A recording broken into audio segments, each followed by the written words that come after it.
Welcome. Thanks for being here. Season 50 is coming up. Let me first get your thoughts on 50 seasons of Survivor. What do you that's an amazing. Yeah, it's crazy to think that this is the 50th season because I was on season 5. It makes me feel really old. It's also really cool that many people still really enjoy the show enough for it to be around. So I think it'll be around quite a bit longer, honestly. Do you still watch it? I don't watch much TV. It's nothing against the show. I just don't watch much TV. I'm outside a lot, and so yeah.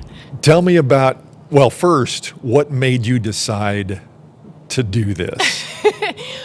My parents watched Survivor, and my dad was just like, "Hey, why don't you try that show?" And I'm like, okay. So it's piqued my interest, and I applied. And next thing I know, I'm on a plane to Thailand. I mean, it was like that. It happened so fast. I applied to the show. They contacted me. There were a few interviews, and then I was on a flight to Thailand. Because you've always been an outdoors person, this seemed natural. Yes. And so, I grew up in rural Arkansas. I led a fairly untethered childhood. I was a pretty feral kid. And I read a lot of National Geographic when I was young. And I was always like, I have to be an explorer. Like, I want to go to other countries and immerse myself in other cultures and climb their mountains and, and all those sorts of things. And so, yeah, Survivor was like, I was like, wow, they're traveling to Australia, Africa, all these amazing places. And so, yeah, it was perfect. We went to Thailand. It was like, wow. And so, yeah, when we got there, one of the most amazing experiences was we arrived at this like fishing village, and there are all these, they lived in these bamboo huts perched on stilts on the water, and there were like little kids running everywhere with fish and soccer balls. And it was just like, it was a very emotional experience because here I was sort of living out that dream at this point, and then we were there a bit, and then we're in the game, and that was a different experience for me. I'm an introvert, and so I was apprehensive, honestly, about being on an island with a bunch of people playing this social game. And so it started out fine. We had a lot of fun, like gathering firewood and stuff, and food. And Jed and I really clicked, and Rob and Jake, and we all really clicked. And but then I got sick. And so that's when it kind of turned for me, and so I got sick. I had to have an IV, actually. There are a few clips where you can see the bandage on my arm, and it made me really grumpy not eating. I really underestimated how I would react to starving to death. And so, yeah, it made me really grumpy, and it kind of just turned the game. Was it what you thought it was going to be?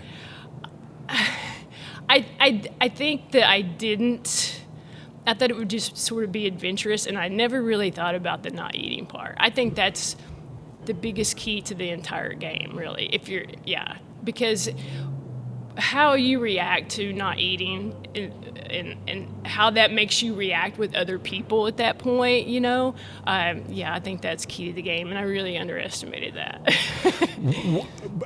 Part of the experience, though, being there, with everybody else, friendships made? Yeah. Lifelong friendships were made. Like Jed and Rob and I were really close. And so when Jed got voted out, and then I got voted out, and then Rob, I think he was ready to go at that point. And then, so we were part of the 7 that traveled across Thailand. And, I didn't sign up for the game for the money, and I signed up purely for the adventure. And so I was ready to be voted out. And so, yeah, being with that group of 7 traveling across Thailand was sort of everything. You can't put a monetary figure on that sort of experience and the bonds that we created while we were traveling. And so this youngster from Franklin County is in the middle of Thailand. Yeah. Did you ever think that would ever be possible? Not in a million years. No. I never thought that something like that would happen, though. And, we after we left the game, we traveled across Thailand and went to this village and visited this tribe that was in an extremely isolated, remote section of the country. And they lived in bamboo huts with these like pristine, hard-packed dirt floors. And that was everything. At that point, I didn't want to leave because they had this very simple life, and they were very, just very authentic and real. And, elephants were part of their family, and we rode their elephants through the jungles, to these different villages, and, played soccer ball with baby elephants and things like that. So, yeah, like when we rode the elephants, like Rob and I rode the elephants together. And so you can't replace those types of bonds that you create with people in that situation. And so we have been friends ever since. And we've hung out after the show. And Rob really became like the little brother that I never had. And so, yeah, this rural kid from Arkansas, or, girl from Arkansas, I guess at that point, being kind of overnight tossed into that sort of scenario was really overwhelming and amazing, and I'm very grateful for that experience. Coming back or afterwards, the transitioning from that to where you are now, how did that experience change who you are, make you who you are today? Yeah, and it's hard to get through that, honestly, without not getting a little emotional, but yeah. So when I got back, it was really hard to readjust. And sorry. That's all right. I knew I would do this. It was really hard to readjust because, we're so saturated sort of with everything here. And that was such a simple and beautiful life that those people were leading. They were very happy. And so I had a really hard time readjusting. I couldn't sort of be here. I had to figure out a way to leave. And so I sort of made a list of places that I wanted to go. And so I chose like Tasmania and New Zealand. And I wanted to go to Papua New Guinea really bad, but one of the producers from the show, and I love the guy, Randall Einhorn, was like, because he had traveled everywhere. And he was part of Eco Challenge with Burnett and things like that. So he knew. He was very well aware. So I skipped that and went to Tasmania by myself. I've always been, kind of a loner. I enjoy it. I enjoy sort of being inside my own head, out in the wilderness kind of thing. But, when I got to Tasmania, I chose this trail that's, less traveled, extremely isolated on the southern end of Tasmania, southwestern. And I had to be flown in and dropped off on this little airstrip. And the pilot was really concerned about me because I was alone. He's like, we have so many legs broken on that trail. And I'm like, I know, that's why I chose it. It was just like the danger of that and me testing myself and just sort of being out there and trying to readjust from this whole experience of Survivor. And I did. Like, there was a complete transformation that occurred out there. I had a pretty long hike to my first beach that night on the Southern Ocean, and I just sat there, and it was nightfall, and you have this very cold, sort of angry ocean, and you're in the, just this, there's nothing out there. There's Antarctica, and so I just had that incredible moment that was, it was an inflection point, I guess. That and Survivor were both sort of inflection points in my life. And so I made it through the trail. It was like 53 miles and 13,000 feet of climbing through this very steep, just nothing but mud. Some of it was waist deep, and most of the time you had no idea when you stepped off how deep it was going to be.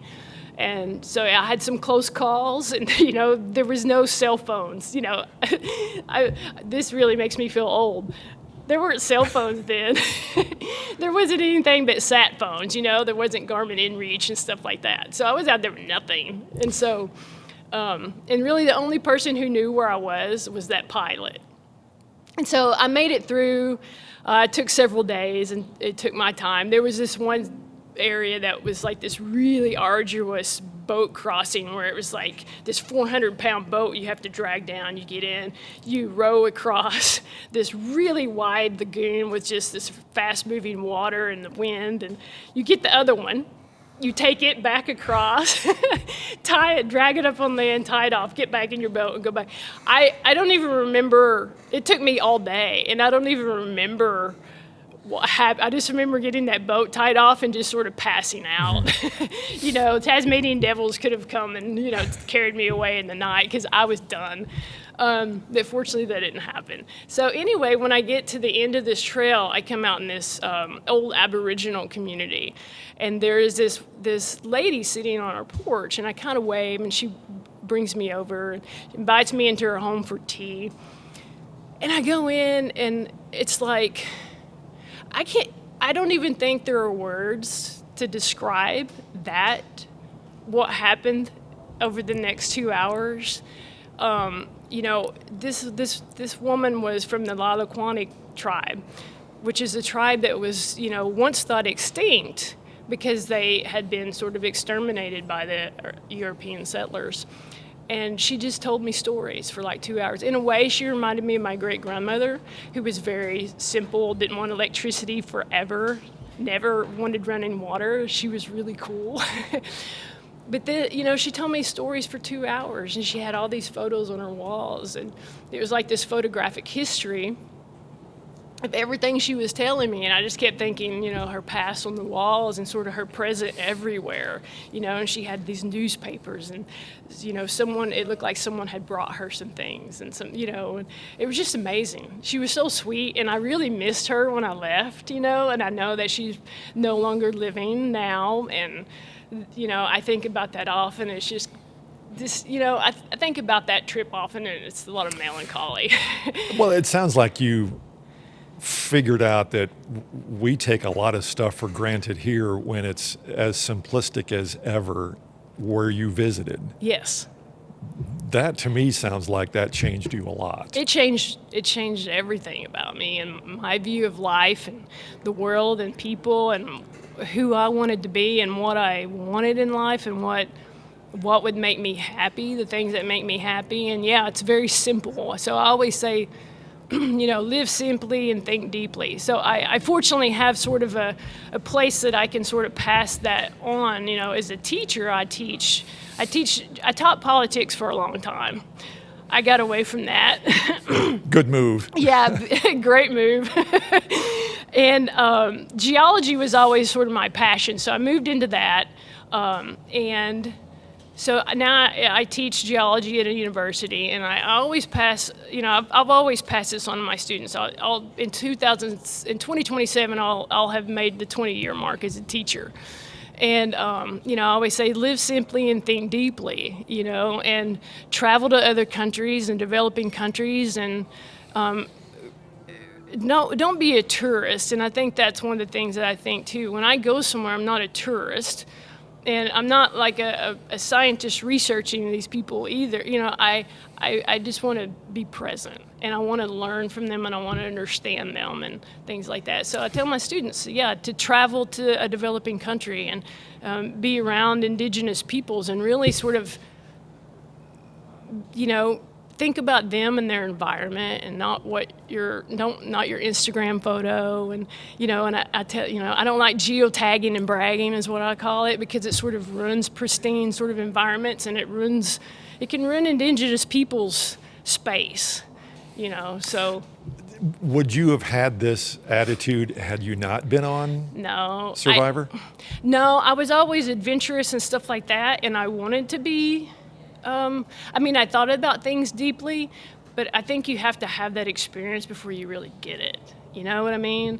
And so, like that, how emotional I get. Like, there's nothing to replace that. Like, you can read about that all you want, and you're like, you feel like you're maybe that person, but you're not really until you have that experience. And so that's where I'm forever grateful to Mark Burnett and his casting team and CBS for giving me that just completely like life-altering, life-changing, like I said, inflection point that, it made me who I am today. And you know, I did. Yeah, I mean, I don't even have word. You can't thank someone enough for that kind of change in your life, you know? If someone was thinking about applying or auditioning for Survivor, yay or nay? I would say yay if you're going into. I don't know how to say it. I'd say going into it for the right reason. I don't know that you get that experience out of it if you're going into it for purely money or fame. I think you have to go into it for a much deeper reason, and that's what I felt like I did. I wanted that adventure, and I wanted that experience, and I wanted to meet those people in Thailand that I got to meet, those indigenous peoples that, you know, I knew those people lived there. You know what I mean? And I wanted to see that. You know, it's not palpable in a magazine. You got to be there. And so that's, I think, yes, if you want to be on Survivor, you have to have at least that part in you. I'm not saying if you feel like you need some money and you know what I mean, but you have to have that deeper reason there to really get out of it what I think people should get out of it. Stephanie, thank you so much. You're welcome. What a great Thank you for story. having me.